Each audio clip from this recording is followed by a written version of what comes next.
Hey, good evening. Welcome to A Foreigner in the Philippines. I wanted to clarify a few things about the meeting that we had at the NBI. We thought in our panic at being summoned a subpoena. It sounds really heavy when you get that and it's served on you. You immediately go into fear and at least into being worried. Well, it wasn't a court hearing. It was actually in the wording of the subpoena, it was to shed light on an investigation that was being carried out by the DSWD. So here's the sort of the whole story, I think, and that is that many people will know that someone who called himself Peter Smith wrote a letter to the office, whatever it's called.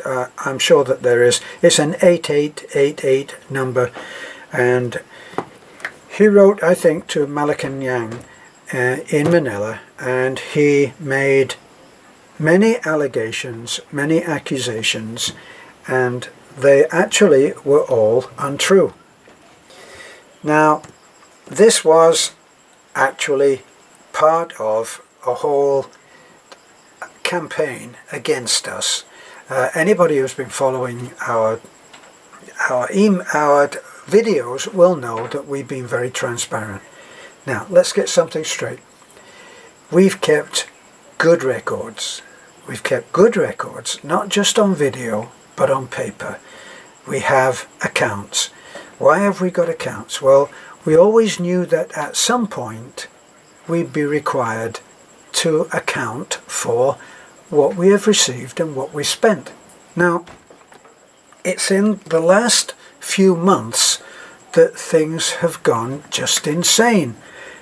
we went from something like 10,000. We went from just before Christmas.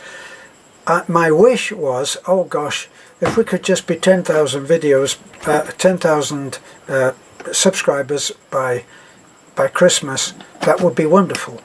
Well, right now we are at, I think we are actually at 90,000. If not, we are just a couple of subscribers light of 90,000. So you can imagine that life has gone from fairly easygoing, if busy, to completely insane. So, what did we learn? We learned that there wasn't just one, there was another one who had written, and we saw the letter that he had written, full of insane allegations by name of John Winston. Now, there's no secret in that it was Peter Smith, or supposedly someone who called himself Peter Smith, and now it's someone who calls himself John Winston. Now, we have our suspicions, but of course suspicions are just that, suspicions. But we do have some insider information which told us what camp this was coming from, okay? And it was from a kid who visited our camp because of Taliklik and being friends, to another camp and being friends with a young lady over there too. So that gave us something of a clue that something was coming up. We were warned.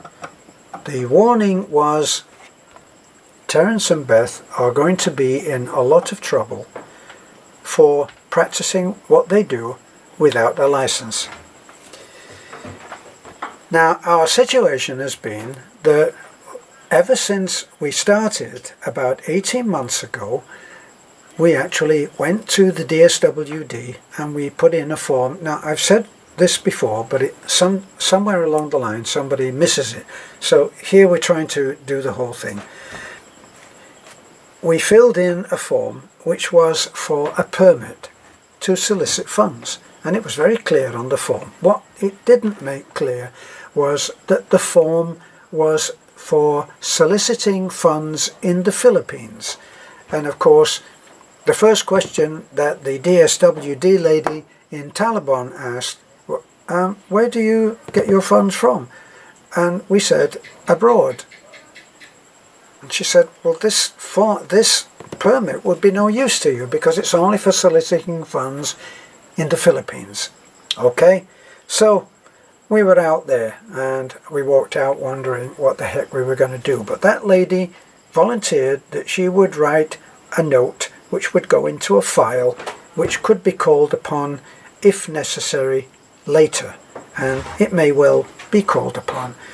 Now, we've been trying, opposite to what most of the haters, and that's what they have now become known as, what the haters would have everybody believe is that we just flaunted any idea, not flaunted, we rejected any idea that we should be legal.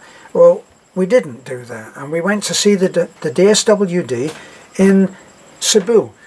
And when we got there, the person that we were supposed to see was in a meeting, and we spoke to a quite young lady who told us, well, if your plans of having a foundation should bear fruit, you will be required to pay a bond of 1 million pesos.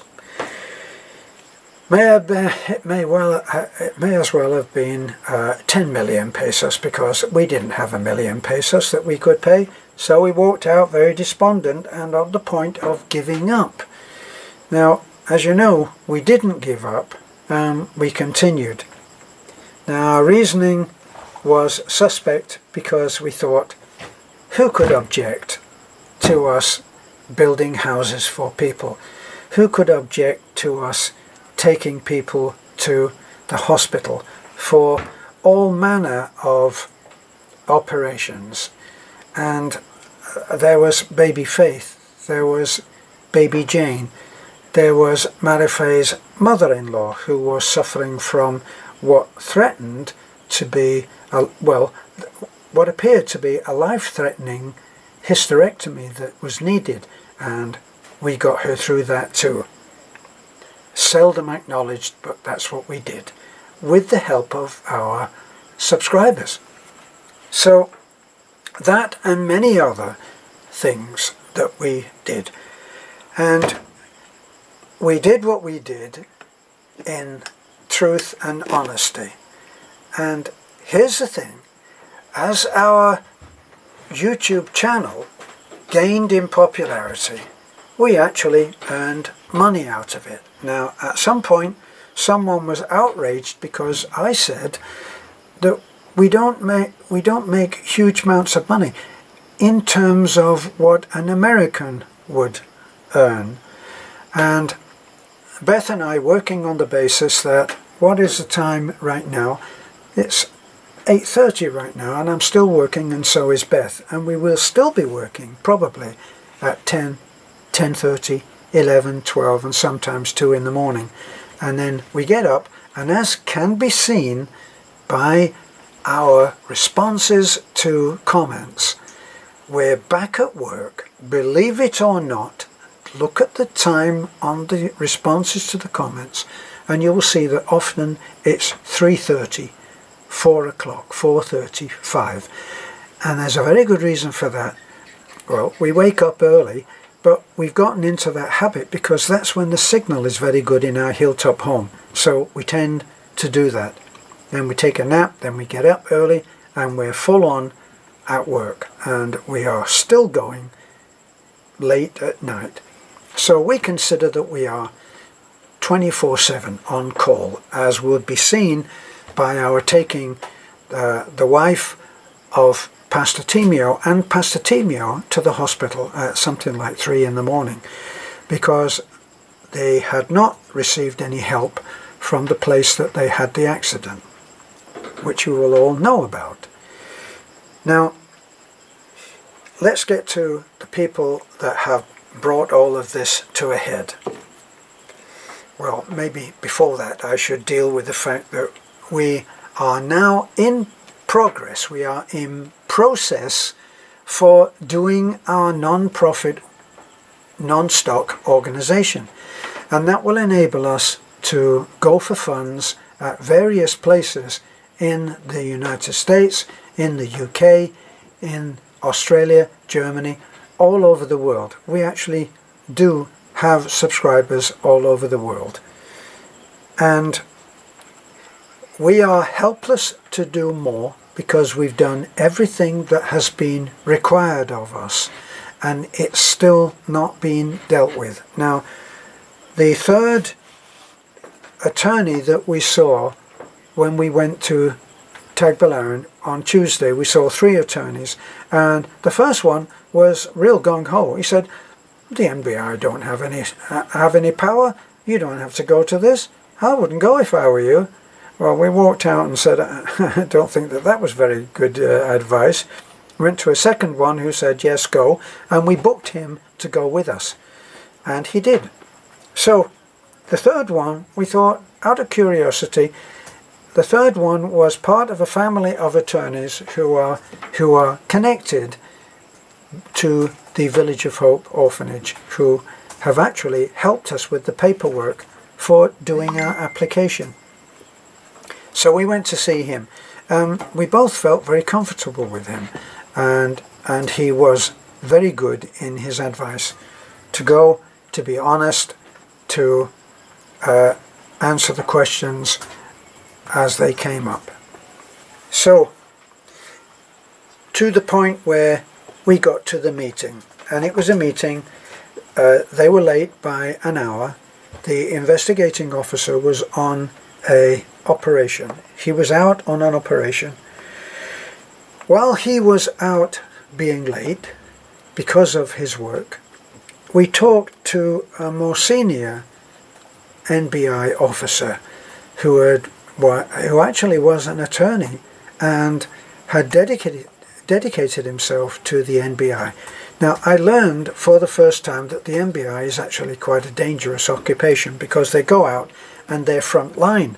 Okay, so I'm judging not just on the fact of what he told me in his experiences, as we had a very good conversation.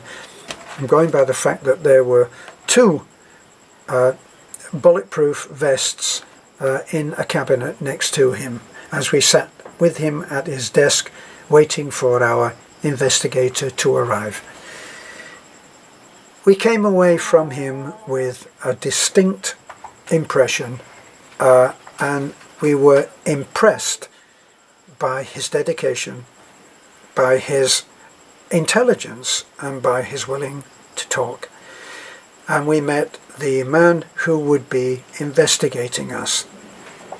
Now, we were afraid when we went in that we were going to be judged by the allegations and accusations which we knew to be false, and that would be how we would be judged, that we were answering those accusations. We took all of our paperwork in and everything that we needed in order to be able to show what we had done and offer some hard copy proof.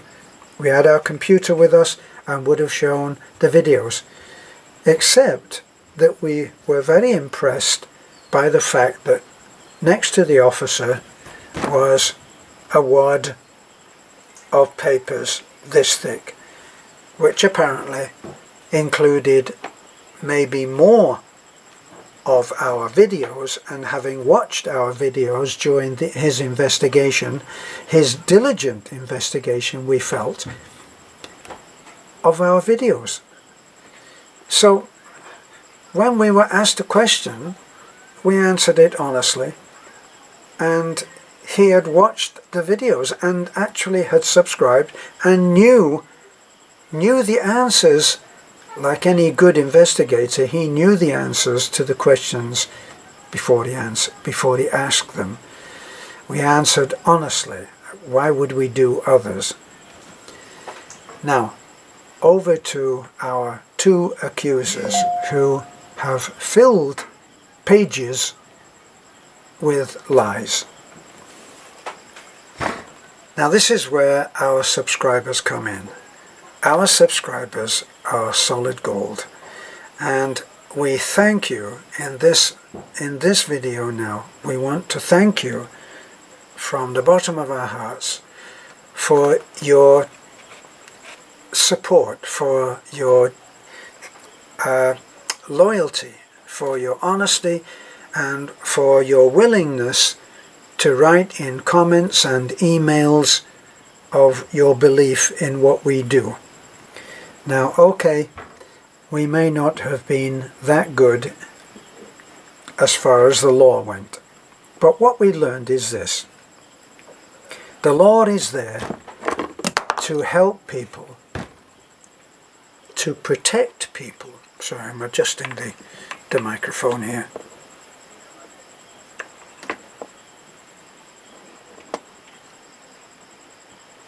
It's there to protect people, the ordinary guy in the street, from being scammed. Well, it's easily proved that while we may not have a license, we're not scammers. And how do you know that? Because we have not just kept hard copy accounts. We've been diligent in showing what we receive and what we pay out. And as I said, we've earned money from our YouTube account.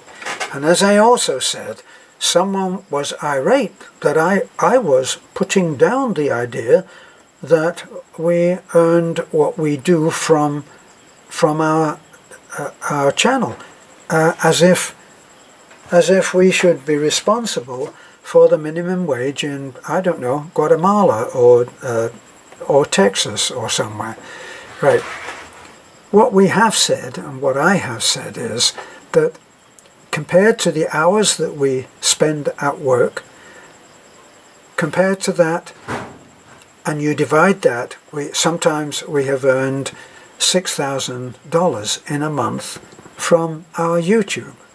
And if you divide that by 2, like there's me and Beth, and we're both working 24/7 on call.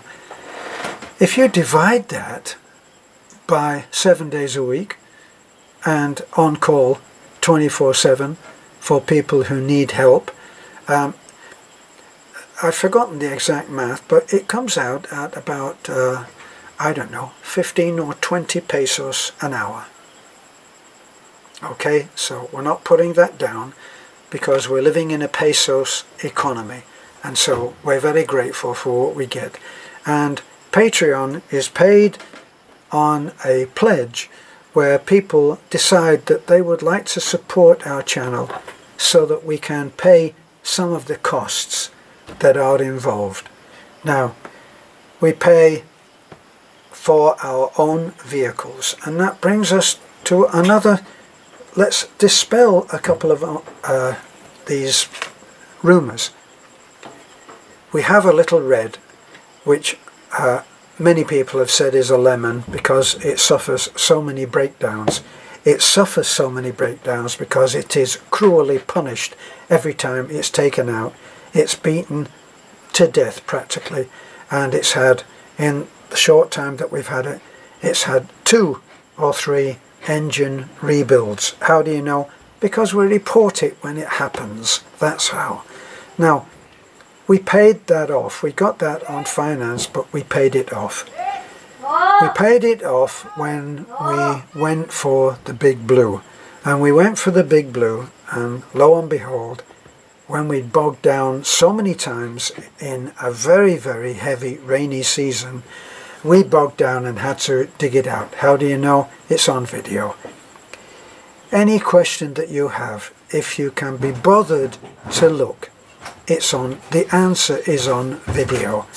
Now, we soon found that not only had the Big Blue collapsed at the house, we're high in the mountains, and we had a mechanic come out. He came out, he could not get off one of the nuts. Now, we are hell of a busy, and we did not have the time. And so the Big Blue has sat there. Finally, we've got it apart, thanks to our friend and subscriber who is staying with us now. He's an Australian engineer, something of a genius when it comes to automobiles. He and his 2 friends who came to visit some weeks ago looked at the looked at the Big Blue and said, this is what we think is wrong. And then while Kerry was away planning his next trip to re-engineer a motorcycle for another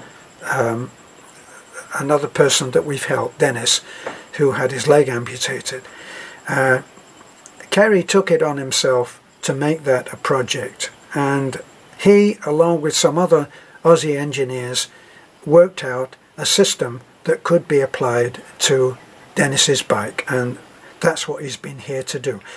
But he took some tools with him, and he finally was able to take apart the offending piece of the suspension. And when we went to the NBI meeting, he busied himself going to a company called Tabeel. He placed the offending part on the counter, and they found a replacement. So he came back a happy camper, and we will be fitting that tomorrow. And hopefully we'll be able to take him on a triumphant drive in the vehicle that he has repaired, and we'll take him to his next port of call, which is Cebu, and he'll get the ferry on Saturday. So that's what we're hoping. So we paid. We did not, I don't know how people think that they have this information, but we did not buy the Big Blue on finance. I committed my pension for several months to paying for the Big Blue, and we had the money there, which we were actually saving for our in vitro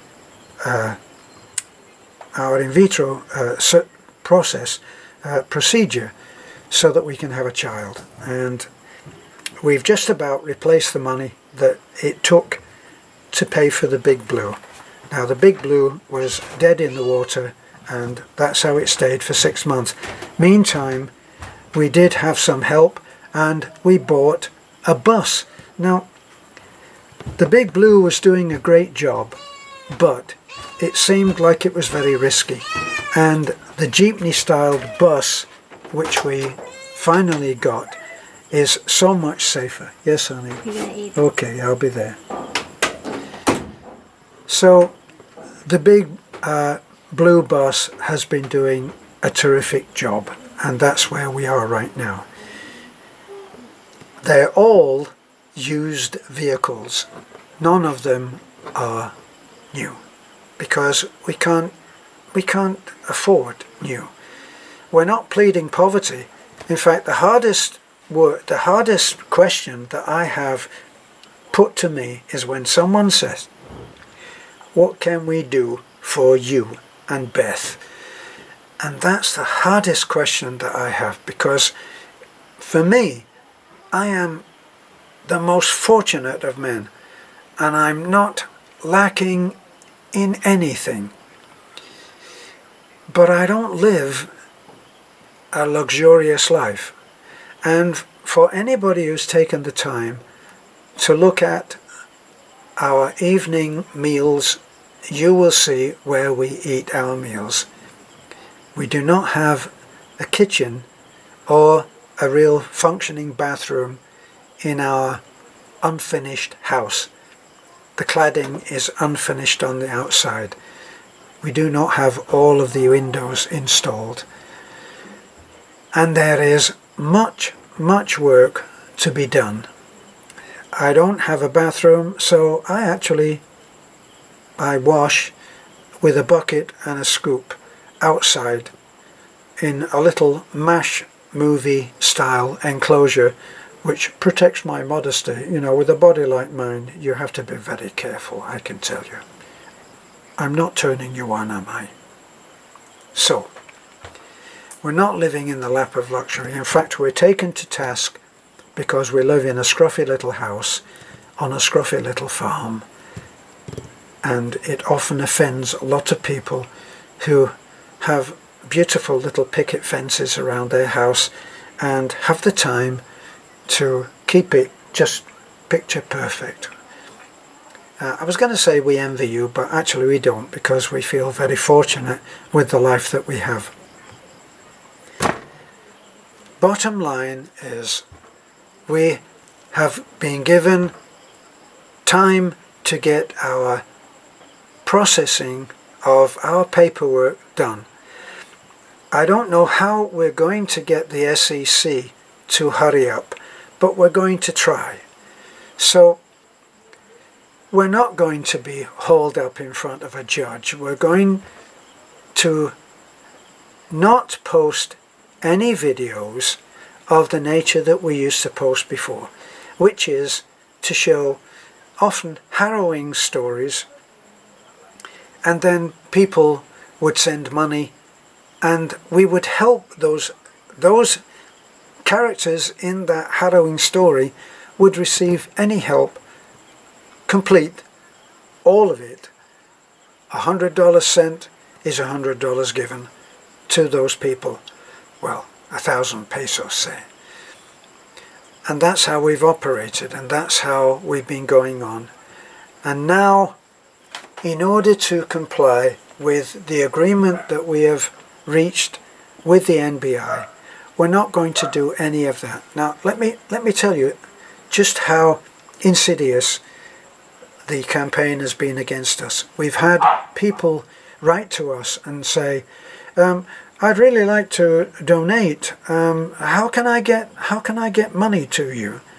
And in doing that, if we answer those questions, if we answer and give the information and say, well, if you want to send money, you can send it via Western Union. Now, knowing this has been fake and that has been entrapment, we are now telling those people who are genuine in their desire to help that you will have to wait until we get our license. So please don't offer to send money to help on this project or that project. We will not be able to show you any follow-up videos on any of the projects that you may be interested in. The best that we can do is tell you what's happening. Like Baby Jane. Baby Jane is a wonderful little kid, and we are giving her vitamins, and she's doing great. And about the only thing that we're going to be continuing to do, which I'm sure is okay with the DSWD, is we're going to get our kids to church, and the congregation that goes to our church will pick them up and bring them into the church, and we'll take them home. That would be done by anybody with a desire to see a full congregation at their church. Any other project which is handled by the church via or by Pastor Timio via the church, as in the recent renovation of the church, is not to do with us. And we will not even be taking donations for the church. It's all going to have to wait. And we're going to diligently keep the agreement so that we can easily process our application for a non-stock, non-profit organization. Now, should it be that is turned down, if we are not able to do that, then we intend to keep on working at our channel, and we're going to make it 200,000 or 250,000 subs, and that's the goal. And right now I know that seems possibly as unreal as when I was sitting in a chair before Christmas saying, oh, if only we could make 10,000, I'd be very happy. But we're going to do it. We're going to work at it. To the haters, eventually, this is my hope, eventually we will reach a situation in this world where those who proclaim themselves to know the law and to abide by the law and to insist that we abide by the law, you should know this. If you make outrageous claims that are based on lies, eventually you can be held accountable. Now, for the claims that we have seen made against us, if they were made in the US or the UK or Australia, believe me, you would be held liable. And if you lie to government bodies in order to instigate what is little more than vengeance attacks on people who are doing better than you ever thought you could, then you'll be held accountable. Meantime, let's get off that. Meantime, Mr. Winston and Mr. Smith, think about that. You lied. Nobody's invisible in the world anymore. It doesn't matter whether you pretend a name. It doesn't matter whether you call yourself Smith or Jones or, I don't know, Pumpernickel. It doesn't matter. You can be found. And that's a fact. So, we're going to be good. We promise that we will. The MBI we found to be ethical, diligent, and kind, and willing to compromise so that we can continue what has been seen to be good work. The investigating officer we had terrific admiration for because he had done his work, and believe me, he had done his work. Not only are our videos are there in that pile of paper, but all of the comments are there. Like I say, nobody's invisible anymore. He knew everything about us before we opened our mouths. All that we simply did, I guess, was confirm that we were telling the truth. We thank everyone who stood up for us. Everyone who, even with a word, said, "We believe in you, Terence and Beth." Everyone who said that, everyone who said, "We love you," believe you, me. We love you all, and we are so grateful and fortunate to have such incredible, loyal subscribers. Thank you, thank you, thank you. This is a foreigner in the Philippines. The story unfolds, and we will be running posts that are fun, that are middle of the road, and, well, we're hoping to make you laugh a little as well. Okay? Bye for now.